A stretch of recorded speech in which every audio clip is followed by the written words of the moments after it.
সঙ্গে যেটা ছিল প্রাইভেট ব্যাংক ছিল। সাতবীর বলে পৃথিবীর বিখ্যাত নিলাম হাউস।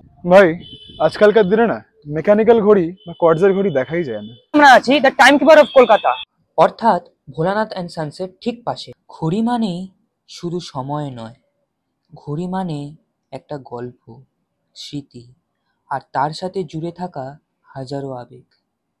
আর এই দোকানের প্রতিটা অ্যান্টিক ঘড়ির বুকে আছে হারিয়ে যাওয়া কারুর স্পর্শ। তখন নাম ছিল রাসবিহারী দাস অ্যান্ড সন্স। 130 বছরেরও বেশি এই দোকান আজও বেঁচে আছে কলকাতার বুকে। ভ্যারাইটি টাইপ অফ ক্লকস, মানে these are all most probably সব ইম্পোর্টেড, বিদেশি। এখানে তো এখন এখানে রিস্টওয়াচ তৈরি হয়, ক্লক তৈরি হয় না ইন্ডিয়া। এই ঘড়িগুলো শুধু মেশিন না, গোপালবাবুর হাত ছুঁয়ে এগুলো আবার বেঁচে ওঠে। কেউ দোকানে তাদের পুরনো দাদুর ঘড়ি নিয়ে আসে, কেউ বা আসে তাদের জীবনের প্রথম ঘড়ি সারাতে।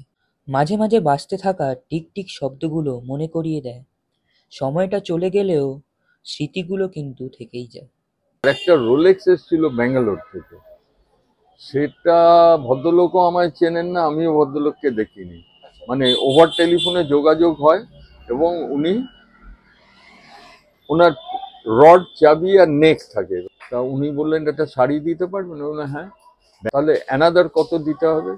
তখন বললো আরো 20,000, মানে 41,000। এবং তিনি এক কথায় রাজি হয়েছিলেন।